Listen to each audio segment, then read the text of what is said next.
The documentary that follows will be hard to watch at times, but don't look away, because the story you're about to witness is untold, and too many people have already turned a blind eye. In telling this story, our hope is that the light that's shed will spark the change that many are desperate for.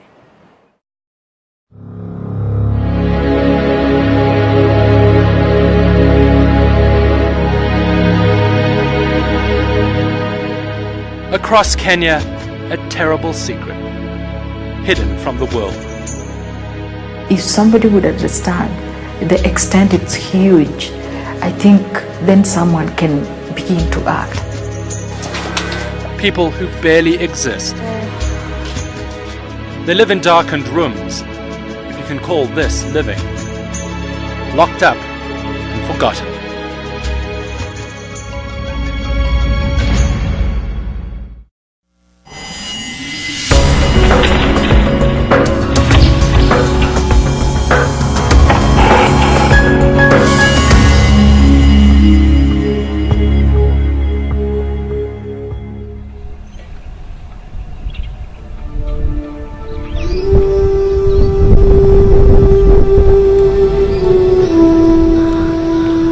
On a dusty back road, Eda Maina, the head of the charity Kenya Society for the Mentally Handicapped, is on an investigation.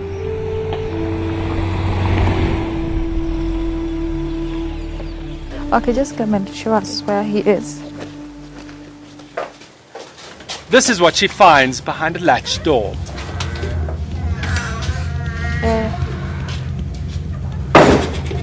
Abali? Thomas Matoke, tied to a steel bed, surrounded by pools of his urine. No. He's been imprisoned like this for 30 years. His mother has had no choice. His siblings ask whether we've wronged God because we're really suffering. I can't even hang clothes outside. The neighbors tell me to remove them because they stink. He can't sit with other children. They run from the house because they say he'll beat them, that he's mad. I try to tell them no, but I came to realize that because they have never seen hardship, that is why they behave as they do. Angry and fearful neighbors have chased the family from village to village. Thomas's parents say despite scores of visits to doctors and hospitals, they got no help. Though I try to be strong, strength fails me completely. I'm tired of that burden. It's not a light burden.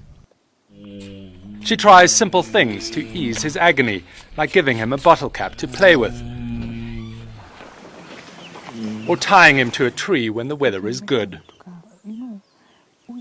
The mother has the right to live like any other mother. She's trying to say that by looking for help everywhere.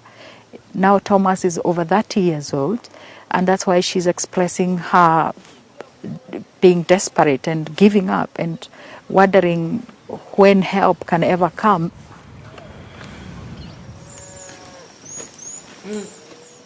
Thomas's father has been of little help. He concedes he abandoned his family for most of the last 3 decades, but he says his son needs more help than he can give. I've never seen any help from the government so far, and that's what I'm also crying for. If it could be possible for the government to take care of such people, then we could be happy. If this guy could be all right, I know he could get employment. He could be helping me so much. For how long will I carry this burden? Since I got married, I have never had joy the way other people have joy. I also feel that I should have been given a lighter burden. I have tried to encourage myself and think, God, help me, because I've carried this burden for a long time. All Milka can do is tether Thomas back in his cell. It's a problem, in my view, of catastrophic proportion, because we as a people, and I'm ashamed to say this, have perfected the system of hiding our friends, relatives, and other loved ones who have intellectual disability away from sight. So out of sight, out of mind, no funding, neglected completely. And the numbers of those neglected are enormous. Some 3 million, mostly poor Kenyans, live with intellectual and mental disabilities. Many live in slums like Kiandutu. Okay. And often it's only Eda Minor trying to help.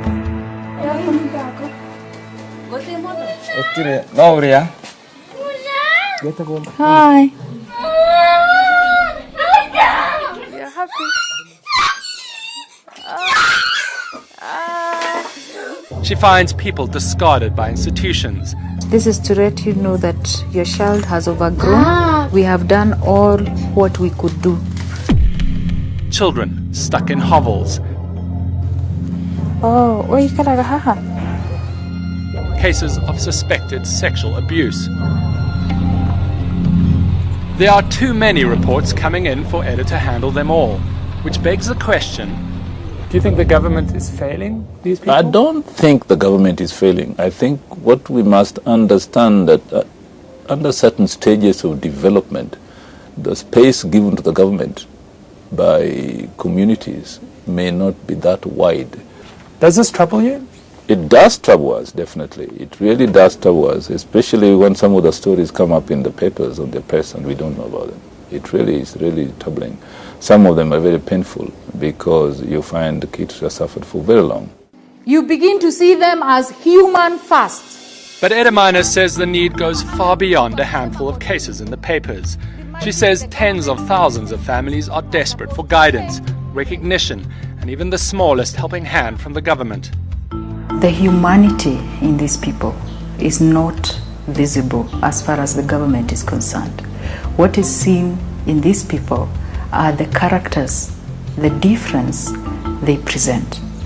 If they have any conditions, that is what is seen. So the people are not seen as people. So it's up to a mother like Eudice to struggle alone.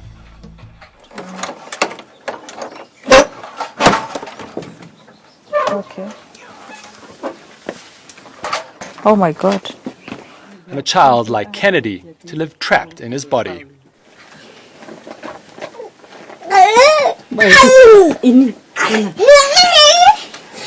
Kennedy has cerebral palsy, and Eudice can't afford the hospital care that could help him. I keep on going. I have gone many times, and I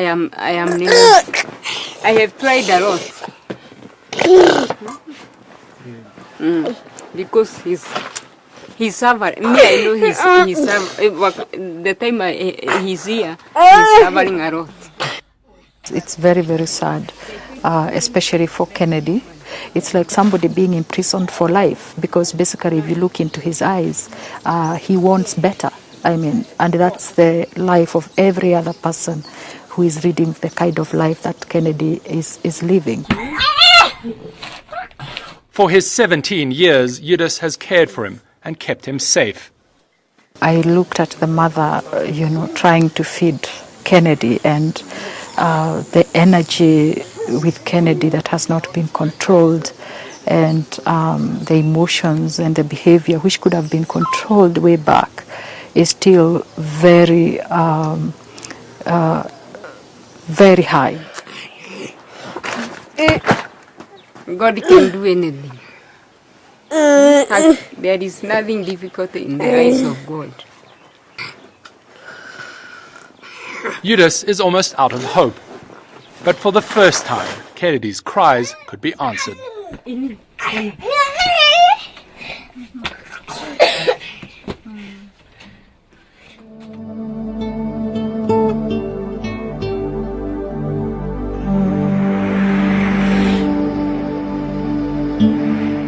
Trying to help Kennedy is a lonely task. Eudice cradles him like a baby. At 17, Kennedy can't walk or even crawl. The goodwill of strangers is rare. Ignorance is more common.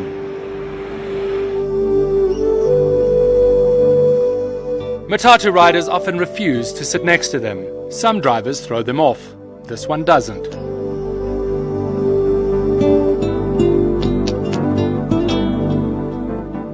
After a tough 2-hour journey, Kennedy gets what his mother has been waiting years for, an assessment. So maybe you could kindly please give me the full names of Kennedy. He was born with jaundice, but doctors missed it.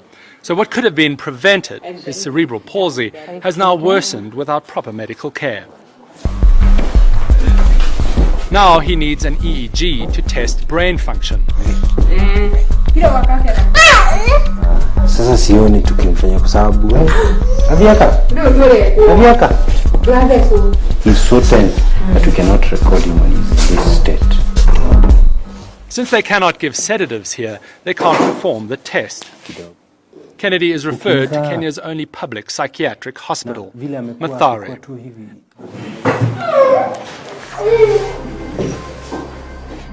It's a consultation UDIS cannot pay for. Mathare Hospital is a place most Kenyans fear.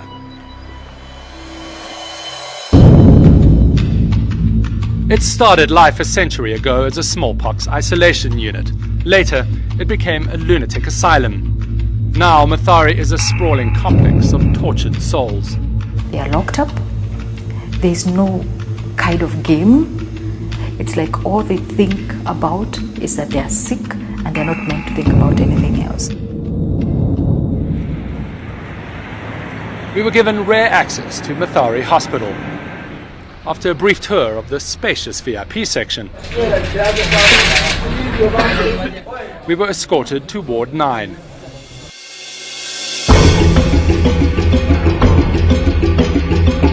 And what we found was shocking. And there's somebody who died today at night. Somebody died. Behind a steel door, a shrouded corpse of a man that patients say died the night before. That's okay, that's fine. Put next to someone in an isolation cell. We're doing according to what we... Hospital staff denied the body had been left there all night, but demanded we delete the video. So, I mean, why are we making such a big deal out of this? When we refused, we were locked in with the patients. I want you to open the gate so we can walk out so we're not locked into Ward 9.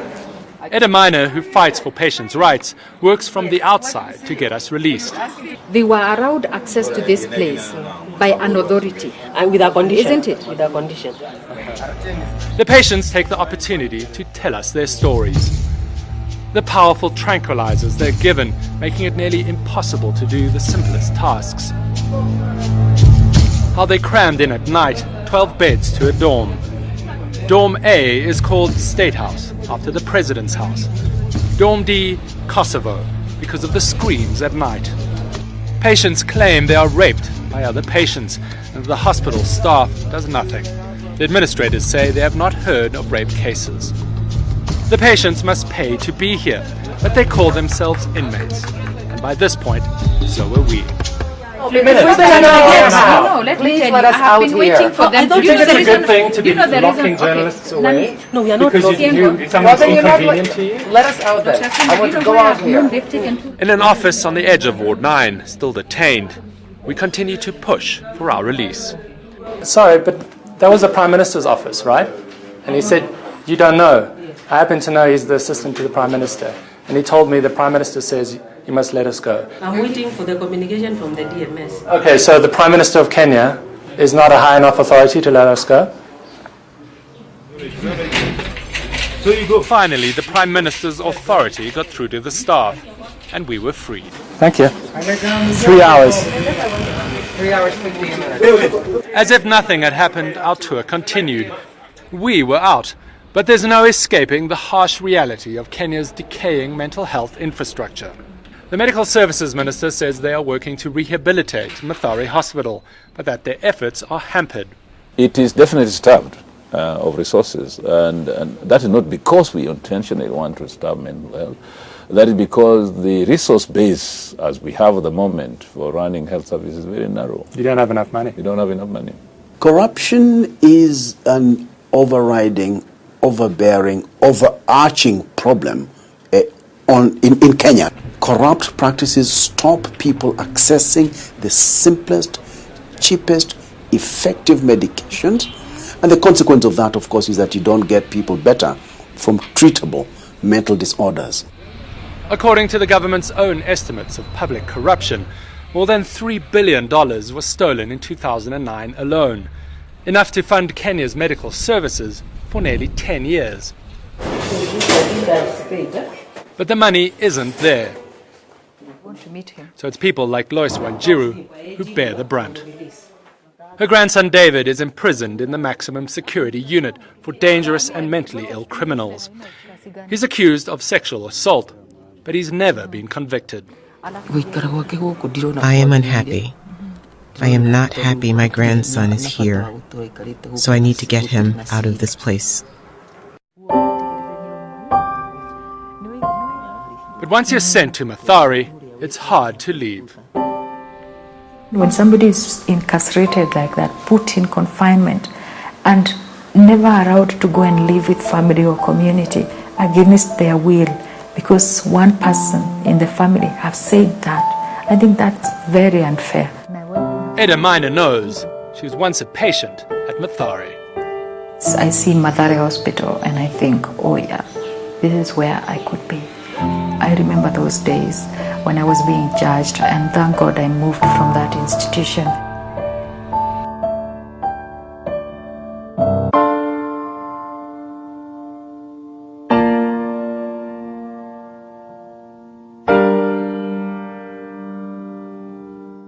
While Nairobi still sleeps, Eda Minor heads to her daily therapy session. Hit, then you are back to your place. This is the area. Sasa.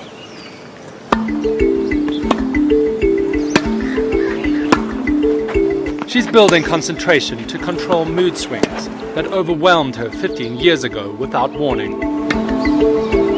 Bounce, play. Focus. Focus. Actually, it's not me who noticed something was up. It's other people who noticed that something was up. Eda Minor managed a large office staff. When they saw her behavior change, they started to gossip. What I was uncomfortable with was the whispers that could come back to me. Your life now turns to a label that this is who you are, and everything that you do is concluded as in, no, you're nuts, you're nuts, you're nuts. So it becomes almost impossible to stay in that kind of environment. In the work environment is that stigma and rejection and, people treating you like you are a nuisance, or you don't belong there if you're that different. That so-called difference is deeply stigmatized in Kenya. People with mental illnesses must conceal their symptoms. For Eda Minor, the whispers were too much to bear.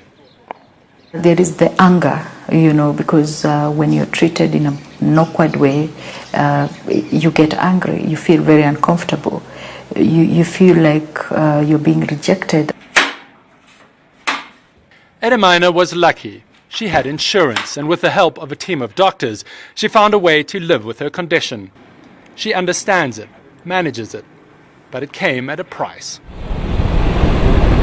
Pushed from one community, she found acceptance in another. I feel very much at home. I've not had any rejection from this environment. The satisfaction I get is that encouragement I give to parents. Even where we are not able to provide resources and help, the fact that we give that parent and that family the hope that one day something will be sorted out. The problems will be sorted out, and their daughter or son will get to live a normal life.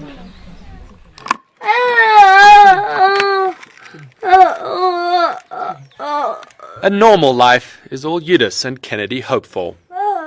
Kennedy has a fever, but Eudice can only give him basic medicines. The money she earns as a part-time teacher isn't enough. Like most Kenyans, she has no insurance. She wants to take him for EEG testing at Mathare, but she doesn't have the $12 it costs. If I had money, or if I had help, I could have taken Kennedy to the hospital.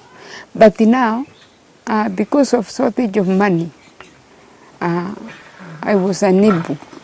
I have gone to different places searching for help, but I have no help. which I have seen about him. No help from doctors, no help from government. And Eunice believes strangers are more likely to harm Kennedy than help. So she shields him from the world. I fear that there is not a people or men who can come and rape him. So I fear. I see it is better for me to lock him there because I cannot stay here at home to look after him because I have nobody else to help me. Who is to blame for this? Who is to blame? I must say that every government that is in place is to blame. And the significance of a government that recognizes all its people, despite of their difference, is so important. And especially to respect of human rights at an equal level is so important. Mental health is actually very high in our priorities. I think we need to have proper institutional capacity to respond to this problem. I don't think we have a proper institutional capacity at the moment. Despite the talk of high priorities, the government admits that less than 1% of its health budget is used for mental health. The policy is very clear. Mental health services are a priority in this country. The practice is also clear. They are not. Until we are persuaded, forcefully I think, as society at large, we as mental health workers, we as government, until we are forced to accept that it's our duty and responsibility to do something to and for those least advantaged members of society, I fear that their lot will not change. Eunice believes sunlight is one of Kennedy's few pleasures. But she says her work means Kennedy can only be allowed outside once a month. Taking care about Kennedy is not all that easy because he cannot do anything, not even feed himself, not even toilet himself. So it is a hard job, but I try. Eunice is cooking lunch. Normally it's maize meal or wild spinach, but she wants to prepare her guests a special meal. Oh, God is good. Oh, God is good. Oh, God is good. He is good. I have hope because I have never seen people like you here. So I have hope. I have hope. Her hope for Kennedy is simple. I'll be very happy if I see Kennedy walking. I'll be very happy because Kennedy serves a lot when I'm not near.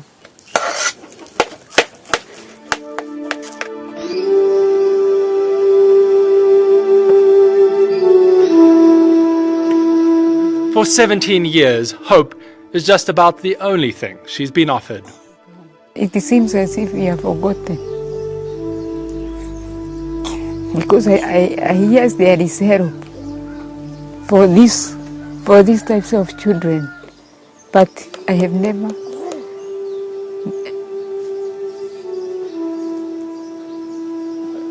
never seen that help.